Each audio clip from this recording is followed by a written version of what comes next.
一起加入客家风情，大家来讲客家吧。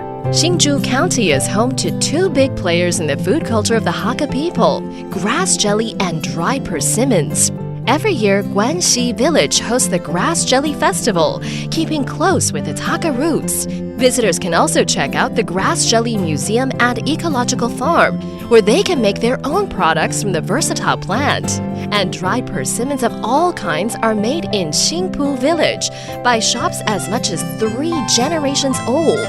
Xingpu has its own persimmon festival where you can learn all about the sweet delight and even use it to make beautiful ochre tie-dyes. Hey, it's time to talk about Hakka here on ICRT. Hello， 大家好，我係邊個 Leo。Hello， 你好，大家好，我係 Josephine。Leo， 因為中秋節的關係，我想要創意一點的送禮哦。不要再點路，不要再送月餅。然後呢，我想說月餅是圓的，就找一個跟圓的有關係。圓的東西，所以我找到了，它又是水果，橘紫色的，然後呢，跟九醬風有關。啊，我知道了，吃餅，對，要吃吃餅就是柿餅啦。你真的猜到了耶！這個作為禮物多好，很好啊，道地的客家美食，全家人甜蜜蜜的。可是你知道嗎？九江風啊，就是新竹大概有半年的時間會有這個九江風，不但是造就了我們的吃餅，而且我們的新竹有個三寶，都跟這個九江風有關係耶。三寶就是鹹臭、吃餅，還有蜜粉。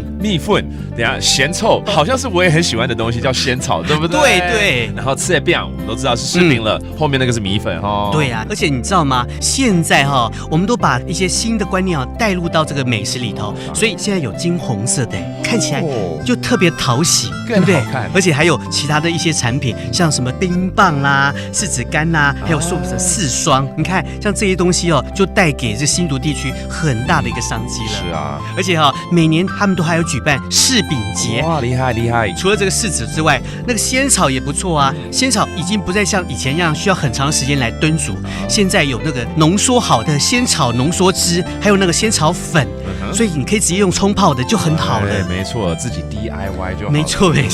這個關西的仙草每年都會有個仙草節，很棒啊！希望今天大家對這個新竹地區的仙草還有柿餅更多了解嘍。好，那我們現在來教幾個單詞，包括這個新竹的九醬風 ，The wind known in 新竹 is called 九醬風，九江風 ，and then the grass jelly 仙草，鹹臭 ，and finally the persimmon cake 柿餅，吃餅。And now you know that does it for today's talk about Hakka。什麼大家？俺子 say 張來了。客家風情由客家委員會監製。We Love Hakka has been brought to you by the Hakka Affairs Council.